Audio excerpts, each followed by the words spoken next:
माँ संतोषी व्रत कथा। शुक्रवार के दिन कई लोग संतोषी माता के व्रत रखते हैं। मान्यता है इस व्रत को रखने से जीवन के सारे दुख दूर हो जाते हैं। अगर आप भी शुक्रवार के दिन संतोषी माता का व्रत करते हैं तो ये कथा जरूर पढ़ें। माँ संतोषी व्रत कथा हिंदू धार्मिक मान्यताओं अनुसार माँ संतोषी भक्तों की सारी मनोकामनाएं पूर्ण कर देती हैं।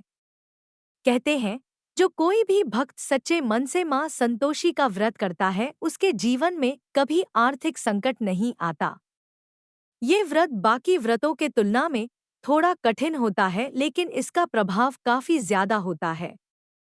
लेकिन इस व्रत का पूर्ण फल तभी प्राप्त होता है जब व्रत की शाम को माँ संतोषी की कथा सुनी जाए। तो यहाँ हम आपको बताने जा रहे हैं माँ संतोषी की पावन कथा। संतोषी माता की पौराणिक कथा अनुसार प्राचीन समय में एक बुढ़िया हुआ करती थी जिसके 7 बेटे थे। इन 7 बेटों में से 6 बेटे तो कमाते थे लेकिन एक बेटा घर पर ही रहता था। बुढ़िया अपने कमाने वाले 6 बेटों को तो खूब स्वादिष्ट भोजन खिलाती थी लेकिन 7वें बेटे को केवल बचा कुचा ही परोसा करती थी। हालांकि 7वां बेटा मन का बहुत साफ था। ऐसे में वह इस बात का कभी बुरा नहीं मानता था। एक दिन त्योहार का दिन था। बुढ़िया ने तरह तरह के व्यंजन बनाए और अपने कमाने वाले बेटों की राह तकने लगी।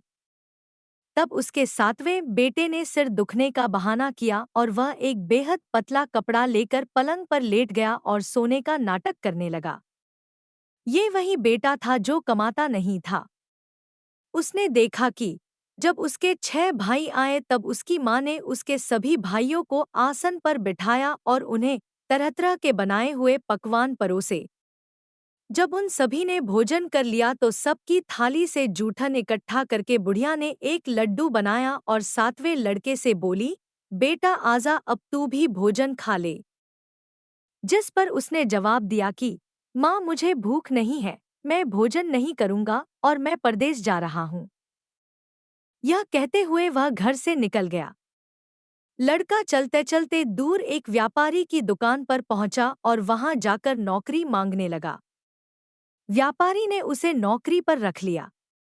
लड़का सुबह 7 बजे से 12 बजे तक नौकरी करने लगा। देखते ही देखते सेठ ने उसके काम से प्रभावित होकर उसे अपने आधे मुनाफे का हिस्सेदार बना दिया और कुछ ही सालों में वो लड़का नामी गिरामी सेठ बन गया। वहां दूसरी तरफ उसकी पत्नी को लगातार उसकी जेठानियां परेशान कर रही थी।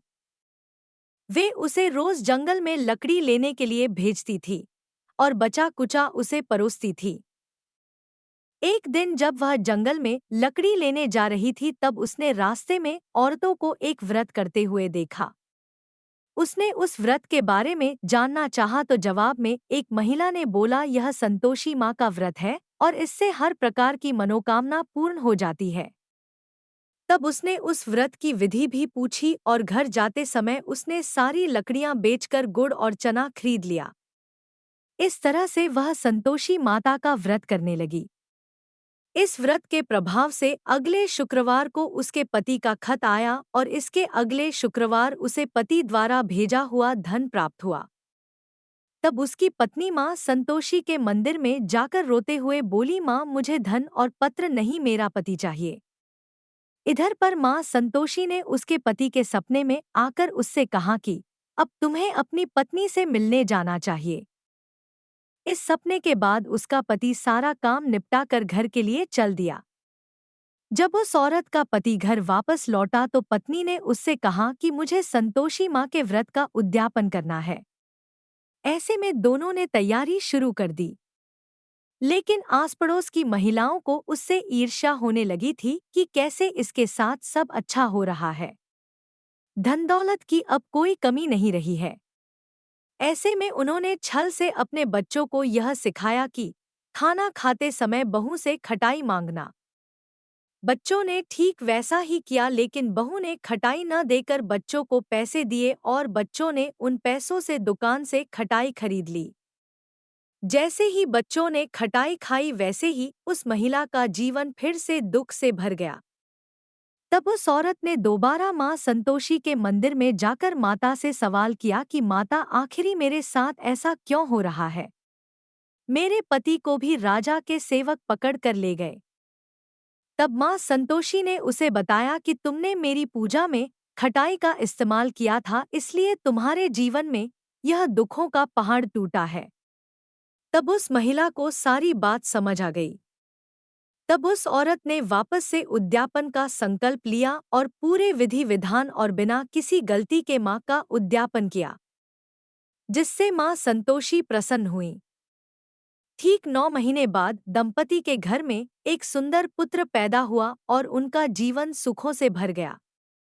तभी से कहते हैं कि जो कोई भी सच्ची निष्ठा और विधि विधान से माँ संतोषी का व्रत रखता है, उसके जीवन में कभी कोई दुख नहीं आता। साथ ही माँ संतोषी अपने भक्तों की सारी मनोकामनाएं पूर्ण कर देती हैं।